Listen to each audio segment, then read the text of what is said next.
નમસ્કાર, હું છું હિના અને આપ જોઈ રહ્યા છો ઇન્ડિયા ન્યૂઝ ગુજરાતના મહત્વના સમાચારો। સમાચારની શરૂઆત કરતા પહેલા એક સૌથી મોટા સમાચાર જોઈએ સાવલીથી। તો સાવલીથી એક મહત્વના સમાચાર આવી રહ્યા છે। સાવલી સબ માર્કેટ યાર્ડમાં કપાસ ખરીદીનો પ્રારંભ। ધારાસભ્ય કેતન ઇનામદારે લીલી ઝંડી આપી। 3 ડિસેમ્બરથી સવારે 10 વાગ્યે ખરીદી શરૂ। મોટી સંખ્યામાં ખેડૂત ભાઈઓ હાજર। એપીએમસી ચેરમેન રાજુ પટેલે સુચારુ વ્યવસ્થા સુનિશ્ચિત કરી।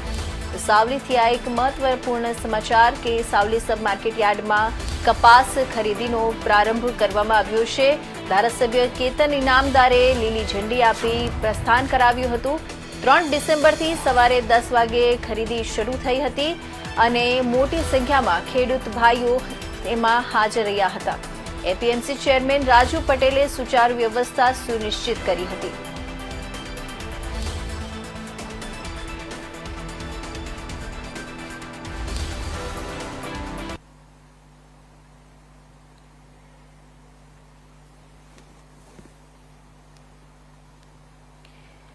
તો સાવલીમાં સબ માર્કેટ યાર્ડમાં કપાસ ખરીદીનો પ્રારંભ કરવામાં આવ્યો છે। ધારાસભ્ય કેતન ઇનામદારે લીલી ઝંડી આપી પ્રસ્થાન કરાવ્યું હતું, પ્રારંભ કરાવ્યું હતું। 3 ડિસેમ્બરથી સવારે 10 વાગ્યે ખરીદી શરૂ કરવામાં આવી હતી।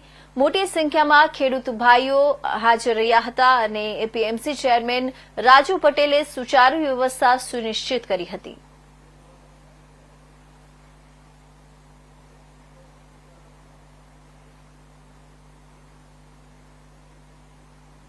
આજે સંભલાયા જીન ખાતે સાવલી તાલુકા દેસર તાલુકાના તમામ ખેડૂતો માટે એક આનંદનો દિવસ છે કે સીસીઆઈની ખરીદી આજથી ચાલુ થઈ છે। સેન્ટ્રલ ગવર્મેન્ટના અંડરમાં આ જ્યારે સીસીઆઈની ખરીદી દરેક સેન્ટર પરથી થતી હોય ત્યારે એના ઘણા મોટા ફાયદા છે।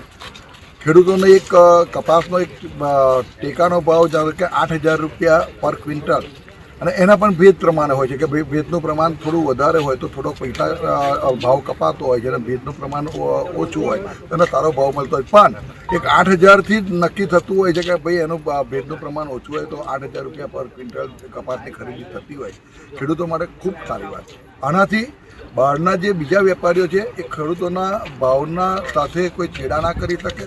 ખેડૂતોની મહેનતનું એની પાસે વળતર પૂરેપૂરું મળતું રહે એનો પણ સરકારનો એક હેતુ છે અને સરકાર ઈચ્છે છે કે ભાઈ આવનારા દિવસોની અંદર ખેડૂતોને કુદરતી જે માર પડે છે એ મારથી બચાવીને પોષણક્ષમ ભાવ મળે અને ખેડૂતો પગભર થાય એના માટેનો ખૂબ સારો ઊંડો હેતુ છે। હું સીસીઆઈના આજના ઉદ્ઘાટનના આજના દિવસે જ્યારે શરૂઆત છે હું સરકારનો પણ આભાર માનું છું અને ખેડૂતોને ખૂબ ખૂબ શુભેચ્છાઓ આપું છું કે આવનારા દિવસોની અંદર સારી રીતે આ સીસીઆઈનો ઉપયોગ કરે અને સારી રીતે એમના માલનો સારો ભાવ મળે અને સારું ઉત્પન્ન મળે એવી પરમ કૃપાળુ પરમાત્માને પ્રાર્થના। ફરી એક વખત સરકારનો આભાર અને ખેડૂતોને ખૂબ ખૂબ શુભેચ્છા। એ મોટો ફાયદો